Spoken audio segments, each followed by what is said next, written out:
Hello and welcome to Friends That Invest, the podcast that feels like a voice note from your favorite finance friend.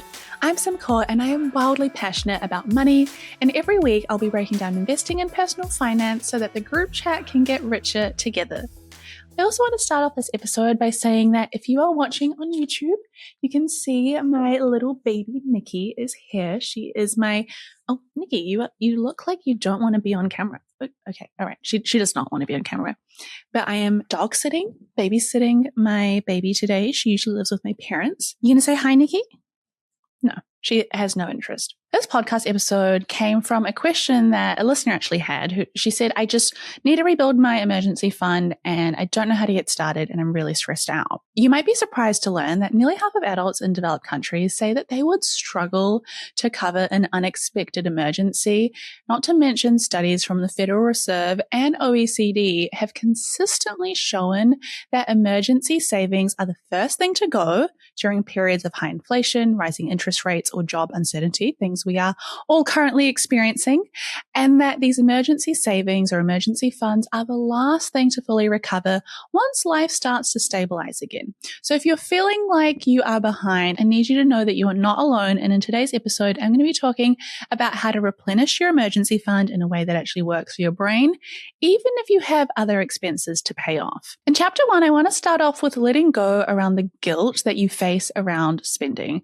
I have met so many people that when they lose their emergency fund or spend their emergency fund, there's so much guilt and shame around it. I mean, I hate it myself. I remember when I would use my emergency fund, or when I have in the last year, I just hate the feeling of seeing $5,000 dwindle down to $50, or to see a nice clean $10,000 in my emergency fund. And then even if I spend $20, it's $9,980. And I'm like, that is disgusting. Why do I hate this? And it is really, really sad that we really are hard on ourselves when we spend our emergency fund, which in a way is a little bit silly because that is literally what it is there for. And a survey looked at the most common reason why people would use their emergency fund to begin with.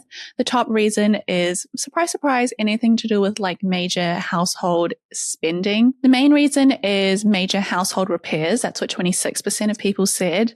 The next was car expenses. That was the second most common reason people use their emergency fund. Then was medical expenses, about 24% of people. And then 20% said that they use their emergency fund for a job loss, which kind of makes sense. If I need to look back at what I have spent my emergency fund of, even in the last 12 months, my car tires blew out. I was driving my car. I have an electric vehicle and my car was hey, just letting you know, it actually came up with a little thing and it was hey, just letting you know, your tire is losing air. And I was oh, it's just being silly. I mean, I was driving and I did see some loose wood on the road and I thought I swerved it, but obviously not very well. I was on the highway and I was this is silly. This vehicle knows nothing. And I parked my car at the mall. And then when I got out of my car, my fiance was actually with me and I didn't even check the tire. No part of me thought that maybe I should look into this. I was ready to walk into the mall. I was a woman on a mission. And then he went and looked at my tire and he was oh, your tire is popped. And I looked over and the tire was flat. And so first of all, Teslas don't have spare tires in the back, I've learned, which makes sense because they're actually very heavy tires. And so I had to get tires for my vehicle.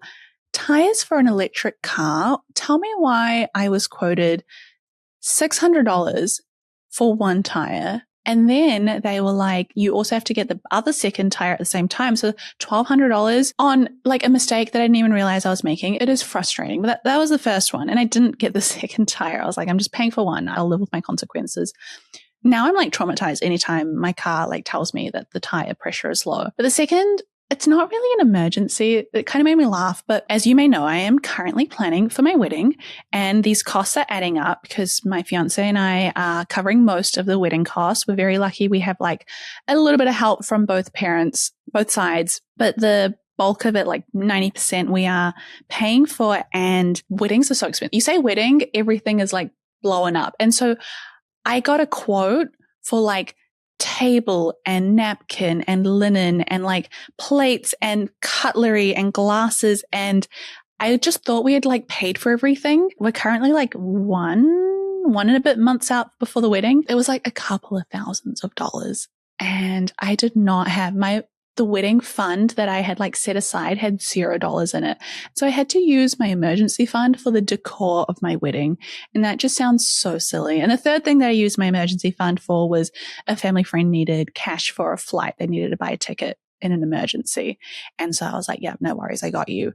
But that was so like, I look back on that and I know that the Investy Besties feel very similarly. Like when we spend money on emergencies, I don't think the decor was an emergency. That was just bad planning. But when we spend money, you just feel really terrible about it. So the first step is actually like the reframe of going, hey, you know what? I'm actually really lucky that I had set like past Sim thought about this and she set up an emergency fund and she put some money aside and current Sim got to use it. And like, thank God, like this is a win. I have been smart rather than spending $600 on a credit card for a tire because I didn't have the cash or having to like sell down some of my investments to pay for the wedding. Like that would be, I don't want to spend that money on napkins. That is not an emergency. So you should give yourself a pat on the back. You should be proud of yourself that you use your emergency fund because that is what it's there for. Now, chapter 2 is called backing yourself and taking stock of where you are. If you're like, okay, I need to build out my emergency fund. I feel really stressed out that I do not have it there. That is okay. But you need to ask yourself 2 important questions. 1, do you need a little bit of time to stabilize? Usually if you've used your emergency fund, something bad has happened. It has been an emergency. It has been outside of your control. Do you need a moment to just recalibrate? And are you like maybe pushing yourself a little bit too hard to finally like bring back this emergency fund and build up the buffer instantly? And number 2, you want to ask yourself, has your emergency caused your income to change permanently? Like, did you have a reduced salary or fewer working hours? Because there is no point like trying to go straight into saving if your basic needs are not met yet. And so if you need to take some time, if you need to update your budget, if things have changed, it is okay to just focus on like rebuilding the 4 walls and roof around you. And then we can start worrying about our emergency fund. Let's give ourselves some grace. Like, let's not be too hard on ourselves because kind of like, you know, like slapping your wrist and being like, I'm so silly for spending my emergency fund. I can't believe I'm doing this. That's not going to help. That's also not going to put money into your account faster. Because if it did, like, trust me, I would be trying it. But it's just not how it's going to work. Chapter number 3 is around setting targets that are realistic. When you are trying to grow your emergency fund, I think it is very natural. I imagine most of the Investy Besties that listen to this podcast have a couple of things in common. You are usually high achievers, and you usually would then listen to me saying that and go, no, I'm not. And that is just like classic high achiever behavior. You're usually someone that is proactive and wants a better life for themselves and is like learning how to be more productive and learning how to get things faster. And so naturally, myself included, we are really impatient and we want to like get to that goal yesterday. We want to make that emergency fund just like reappear within a month. And you probably like clicked on this episode like, Sim, just tell me the fastest way that I can make this money and have $5,000 in my account. Like, just hurry up. What do I have to do?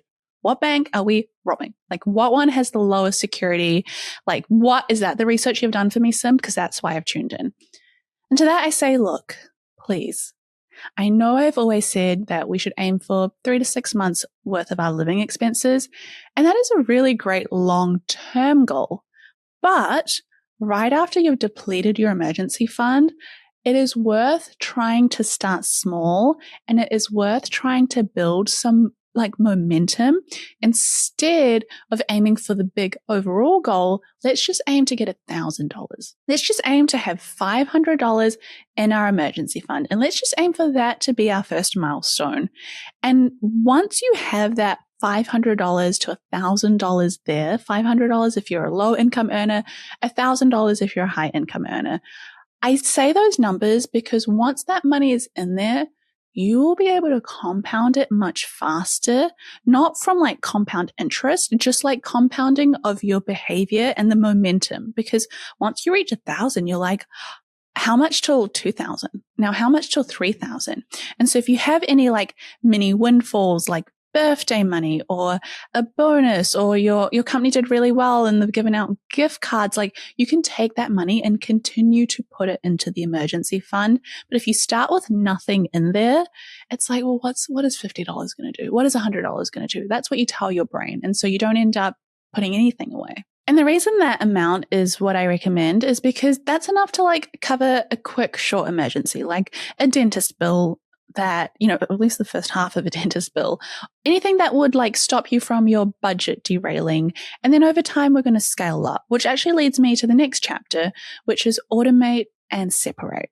When it comes to building up your emergency fund, having an automation is so key if you are trying to build up your emergency fund, or like any financial goal for that matter, and you are doing it by trying to like at the end of the week or the end of the month just put the money left over and put it aside.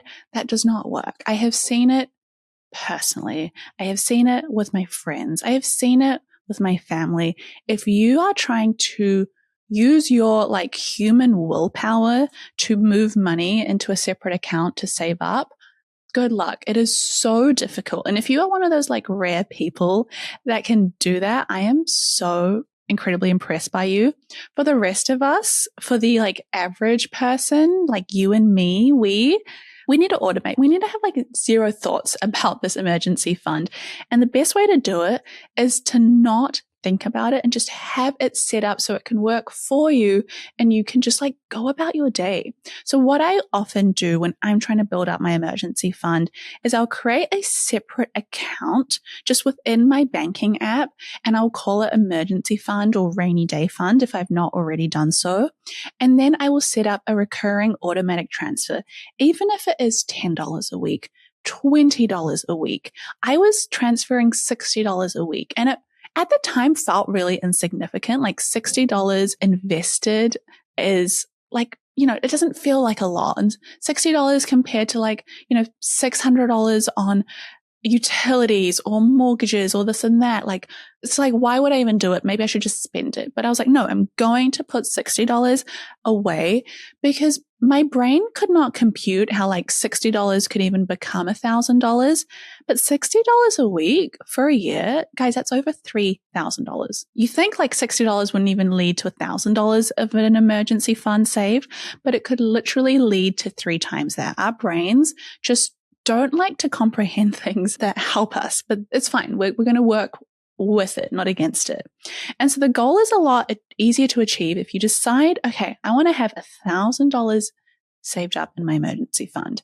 Let's break that down to 52 weeks. To reach that goal, I just need to invest $19 a week, $19 a week into my separate emergency fund account. And I'm going to have it automatically transfer the same day I get paid. So if I get paid every Monday, I'm going to transfer $19 automatically every Monday.